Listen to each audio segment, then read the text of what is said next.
자, 오늘 하나님께서 우리 가운데 주시는 말씀은 요한계시록 17장 9절에서 18절까지 말씀입니다.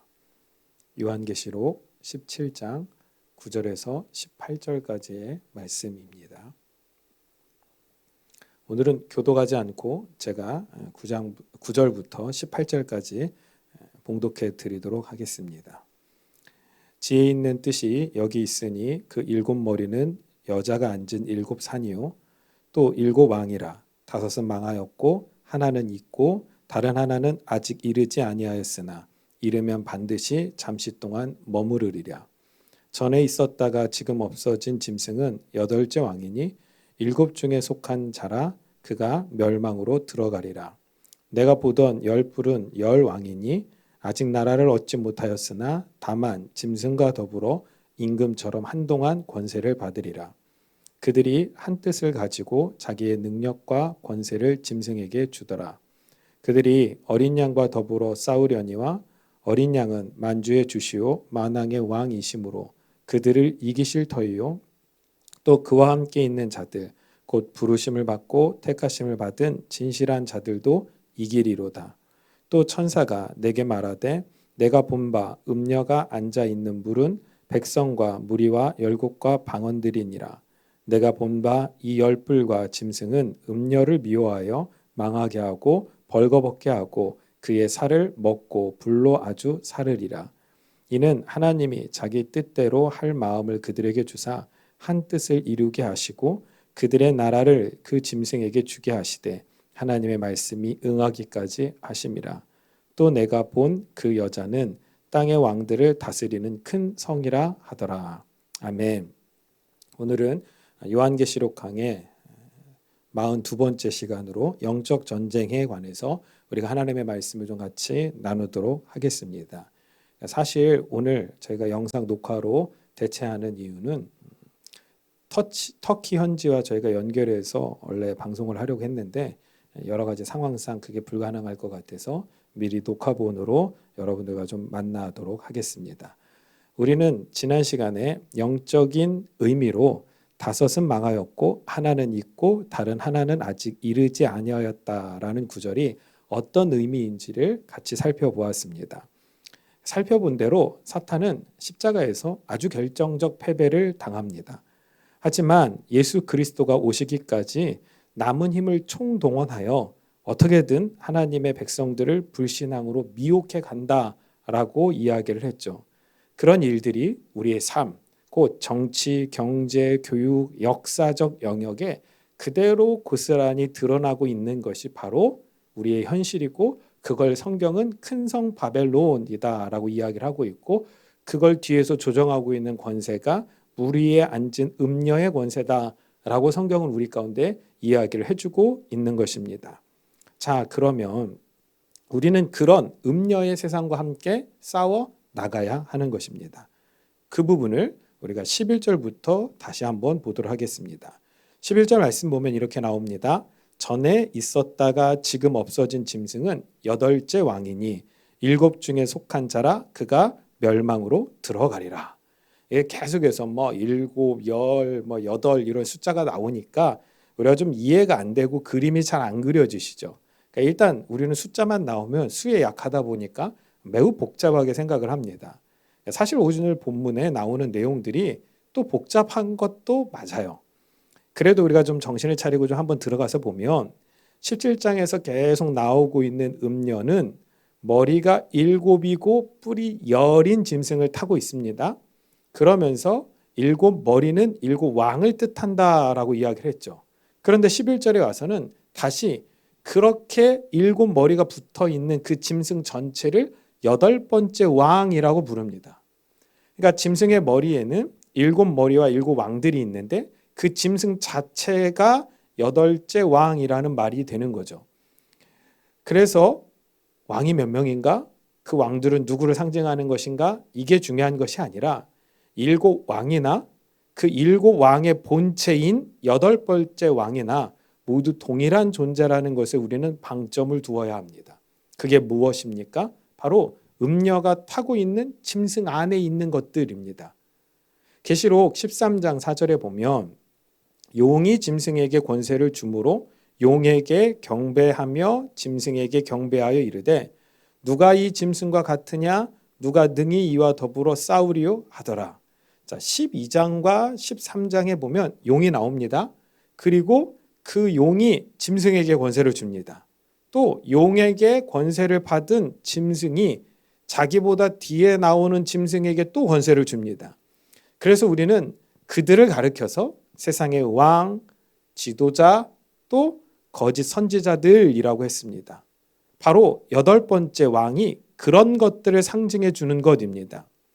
그들이 무엇인가가 중요한 것이 아니라 그들을 조종해서 타고 다니는 존재가 바로 음녀라는 것이고, 그 음녀는 이 짐승을 타고 하나님의 백성들이 훈련받고 있는 광야까지 와서 함께 거하며 우리를 미혹으로 끌고 가고 있다라는 것이 핵심이라는 거죠. 그러니까 뭐 7이 누구냐, 뭐 8번째는 뭐냐, 또 열은 뭐냐, 여기에 너무 에너지를 낭비하지 마시고 그게 7이든 8이든 10이든 그것과 상관없이 그들의 전체적인 것은 다 큰 성 바벨론 또 음녀를 상징하는 것이고, 그들의 조정을 받아서 하나님의 백성들을 미혹해 하는 자들이라고 우리가 생각해 볼 수 있다라는 것입니다.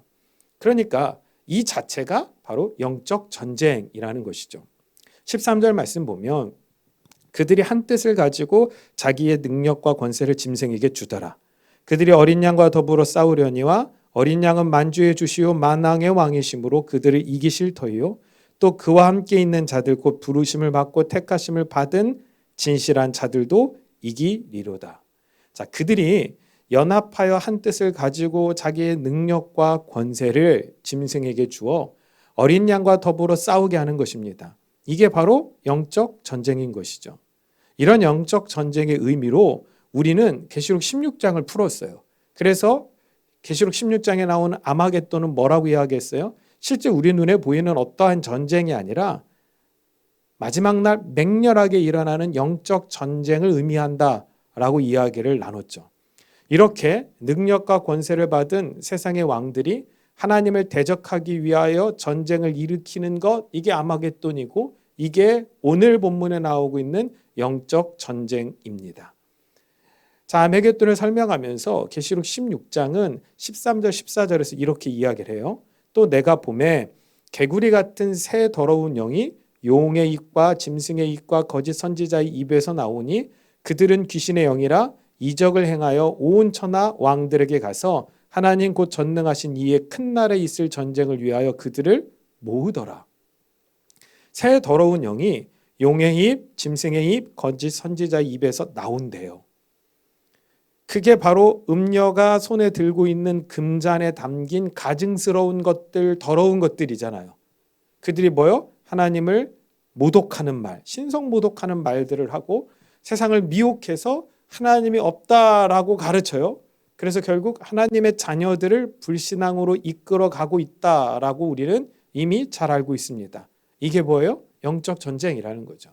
칼 들고 총 들고 막 우리가 옛날에 그림 그렸던 것처럼 뭐 핵미사일이 날아다니고 뭐 이런 것들이 아마겟돈이 아니라 그 가증스러운 입에서 가증스러운 말들, 거짓의 말들이 나와서 우리를 불신앙으로 끌고 가는 것들이 바로 신성 모독하는 것, 불신앙의 말들, 영적 전쟁이라는 것입니다.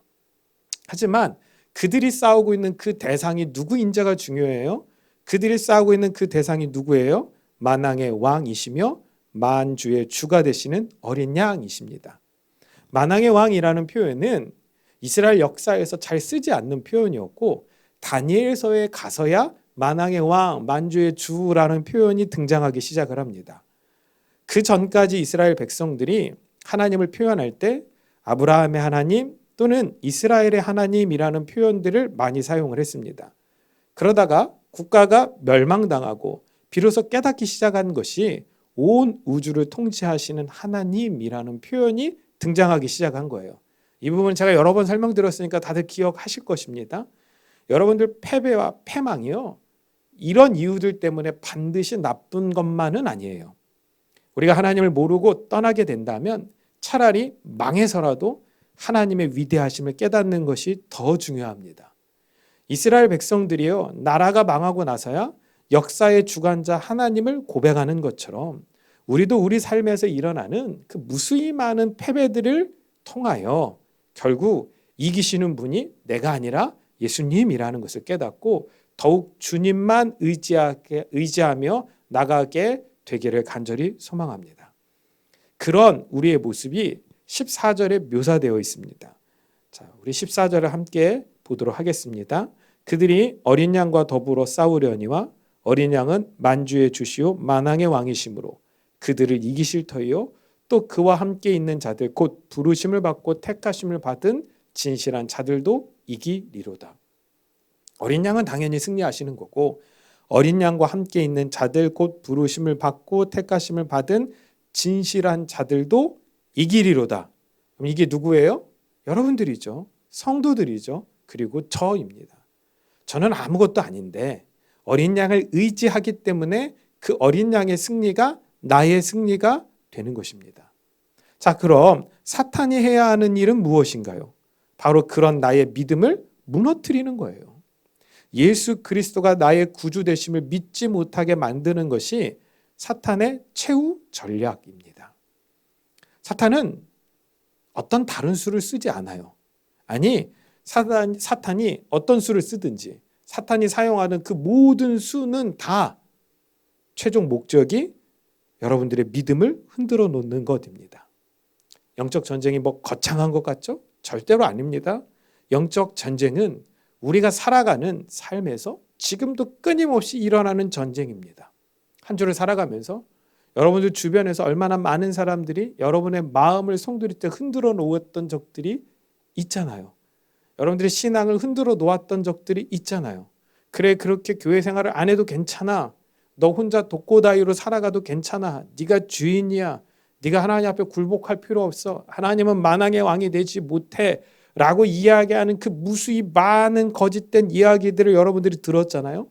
그걸 어떻게 막아낼 수 있어요? 믿음의 방패로 막아내는 거예요. 아니, 하나님은 왕이시야. 하나님은 만왕의 왕이시고 만주의 주 되셔. 하나님이 승리하실 것이기 때문에 나는 그분을 믿고 그분과 함께 승리하는 자의 자리에 설 거야. 이게 믿음의 승리고 이게 영적 전쟁에서 승리하는 것인 줄로 믿습니다. 우리가 이 싸움에서 예수 그리스도의 손을 굳건히 잡고 있으면 이기게 됩니다. 그런데요, 정말로 많은 사람들이 이 손을 놓고 자신의 힘과 능력으로 사탄과 한번 싸워보겠다고 애를 쓰고 있는 것이 현실의 삶이고 때로는 현실의 신앙의 모습이기도 합니다. 싸우다 보면 이길 수도 있다는 착각, 이 착각을 내려놓아야 할 줄로 믿습니다. 분명히 기억하세요. 많은 교회들이 이렇게 가르쳐요. 예수의 손을 놓고 예수와 상관없이 성령의 능력과 상관없이 진리와 상관없이 더 좋은 신앙인으로 우리가 자립하여 살아갈 수 있다. 그것이 하나님이 원하시는 거고 그렇게 자립하여 높은 자리에 올라가서 귀한 자리에 올라가서 하나님 앞에 영광을 돌리는 것이 하나님이 원하시는 것이다 라고 가르치는 그 모든 말들은 결국 거짓 선지자의 입에서 나오는 거짓된 말, 가증한 말에 불과할 수밖에 없다라는 거예요. 예수님은 끊임없이 또 예수님의 제자들은 끊임없이 예수의 손을 붙잡고 예수 안에서 살아가야 됨을 우리 가운데 이야기를 해주고 있는 거예요. 영적 침체는 집안에 혼자 틀어박혀 있다고 해서 결코 해결되지 않습니다. 사탄이 우리의 믿음을 흔들어 놓을 때 우리는 더 적극적으로 우리의 믿음을 선포해야 합니다. 그리고 더 많은 믿음의 사람들과 만나서 교류하면서 예수님이 이기신다는 진리를 통한 격려를 받아야 돼요.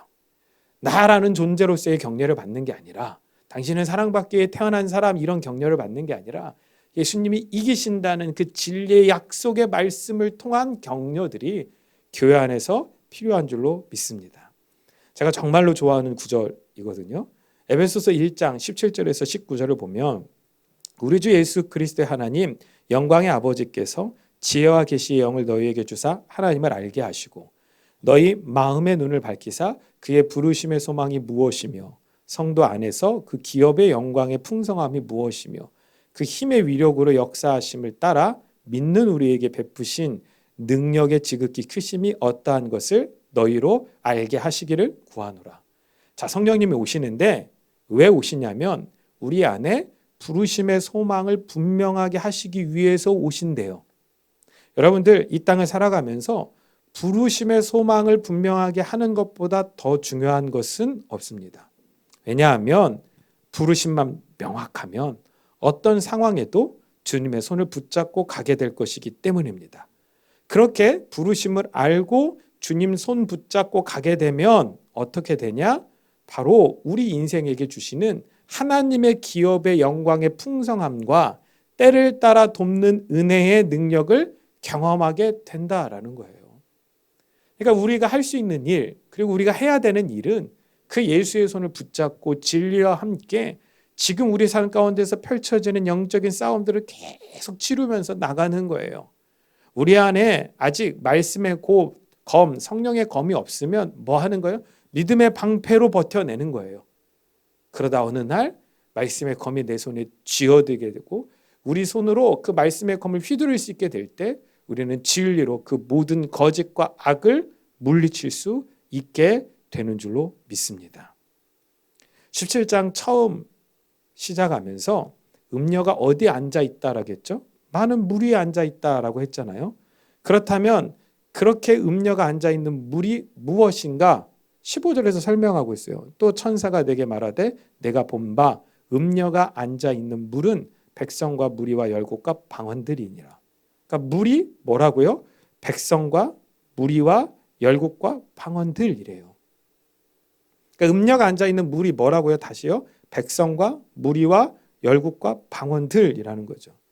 그러니까 결국 모든 나라, 모든 족속, 모든 권세를 뜻하는 것입니다.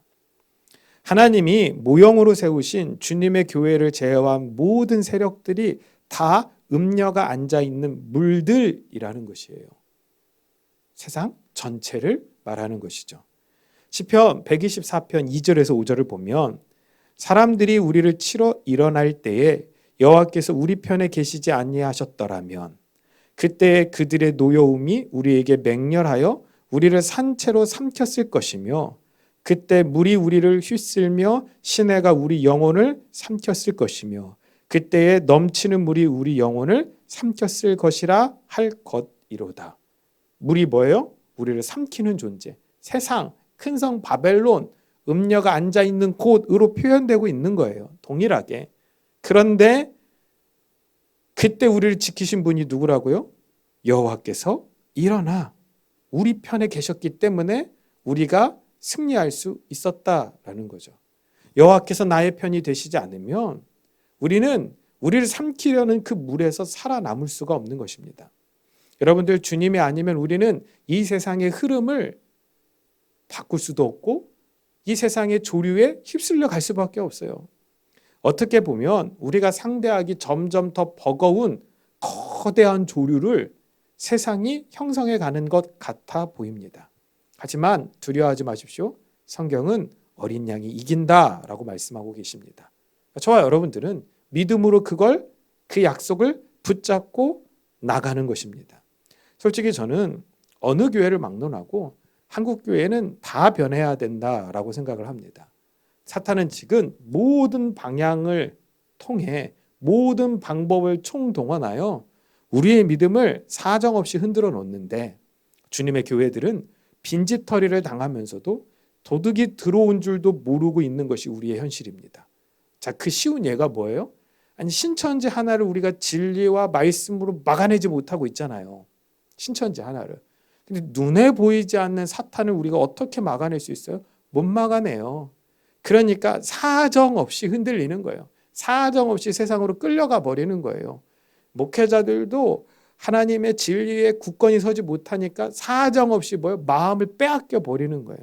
무엇이 진리고 무엇이 하나님이 원하시는지를 모르고 그냥 세상이 원하고 좋아하는 메시지를 나누다가 함께 멸망의 자리로 나아갈 수밖에 없다라는 거죠. 그런데 지혜 있는 자들은 영적 전쟁의 대상과 본질을 정확하게 알고 있습니다. 오늘 말씀 9절을 보면 지혜에 있는 뜻이 여기 있으니 그 7머리는 여자가 앉은 7산이에요. 지혜가 헬라어로는 소피아고 히브리어로는 호크마입니다. 이 단어들이 에베소서 5장에 보면 이렇게 쓰여져요. 에베소서 5장 15절 17절 보면 그런즉 너희가 어떻게 행할지를 자세히 주의하여 지혜 없는 자같이 하지 말고 오직 지혜 있는 자같이 하여 세월을 아끼라 때가 악하니라. 그러므로 어리석은 자가 되지 말고 오직 주의 뜻이 무엇인가 이해하라. 지혜로운 자는 세월을 아낀대요. 왜요? 때가 악하기 때문에. 그 악한 때에 끌려다니지 않는다. 이게 중요한 거예요. 여러분들 지혜로운 사람들은 뭘 많이 알고 있는 사람들이 아니라 때가 악함을 알고 그 악한 때에 끌려다니지 않는 사람들이 지혜로운 사람이에요. 그러면서 그 악한 때에 끌려다니지 않고 오직 주의 뜻이 무엇인가 이해하는 것, 이게 지혜 있는 자의 모습이라는 거죠. 그러니까 음녀가 지배하고 있는 이 세상 속에서 끌려가지 않는 거예요. 그게 지혜로운 자예요. 그리고 그걸 끌고 가고 있는 세력이 물 위에 앉아 있는 음녀구나. 그게 큰 성 바벨론이구나. 그것이 음녀가 권세를 준 짐승들이구나라는 그 실체를 아는 것이에요. 그걸 주님이 알으라고 계시록을 주셨다니까요. 그런데도 우리는 거기에 대해서 무감각해요. 아니 무지해요. 그래서 이미 경고하셨고 말씀하셨음에도 불구하고 사정없이 끌려 세상으로 들어가 바벨 섞여버리는 거예요. 그러니까 혼란스러운 거예요. 근데 그걸 성경은 우상숭배, 가증한 것, 더러운 것, 신성 모독하는 것이라고 규정하고 있다라는 것이죠. 자, 하나님의 뜻을 아는 것이 지혜라겠어요? 근데 그 하나님의 뜻이 뭐예요? 요한복음 6장 29절에 보면 예수께서 대답하여 이르시되 하나님께서 보내신 이를 믿는 것이 하나님의 일이니라 하시니. 하나님께서 보내신 이를 믿는 것, 곧 예수 그리스도를 믿는 그것이 하나님의 일, 하나님의 뜻, 하나님의 지혜인 줄로 믿습니다. 고린도전서 2장에서도 보면 바울이 감추어뒀던 하나님이 지혜에 대해서 말하며 그것이 바로 십자가의 지혜라라고 이야기를 하고 있잖아요. 그러니까 감추어졌던 하나님의 지혜, 그게 뭐라고요? 십자가의 지혜다라고 이야기를 해주고 있는 거예요. 우리가 산상수훈에서도 봤듯이 우리가 준비해야 되는, 우리가 가져야 되는 그 지혜가 뭐라고요?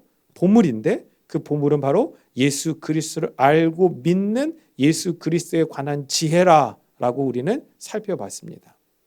캄캄한 어둠 가운데 있는 세상에게는 가장 미련해 보이는 행동 같지만 주님이 보실 때에는 예수 그리스도를 믿는 우리가 가장 지혜로운 자로 여김받게 되는 것입니다. 계시록 17장의 모습을 자신의 삶으로 그대로 보여준 선지자가 있죠. 바로 호세아 선지자예요. 호세아 6장 1절에서 3절을 보면 오라 우리가 여호와께로 돌아가자. 여호와께서 우리를 찢으셨으나 도로 낫게 하실 것이요 우리를 치셨으나 싸매어 주실 것임이라. 여호와께서 이틀 후에 우리를 살리시며 셋째 날에 우리를 일으키시리니 우리가 그의 앞에서 살리라. 그러므로 우리가 여호와를 알자. 힘써 여호와를 알자. 그의 나타나심은 새벽빛같이 어김없나니 비와 같이 땅을 적시는 늦은 비와 같이 우리에게 임하시니라 하니라.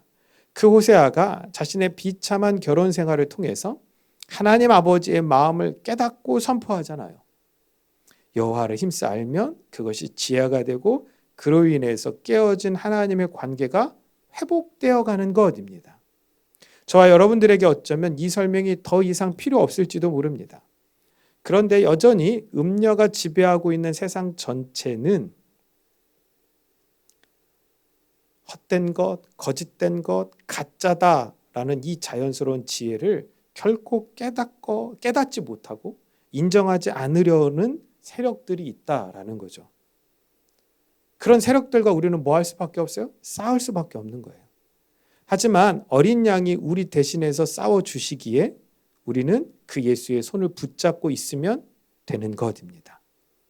여러분 부지런히 싸우십시오. 믿음의 선포를 하십시오. 세상 전체가 일어나서 우리에게 어떠한 도전을 해와도 두려워하지 마시고 끝까지 약속을 신뢰하십시오. 그 한 번의 폭풍우가 지나가면 결국 우리는 조금 더 성숙된 모습으로 주님과 교제하고 있을 것입니다.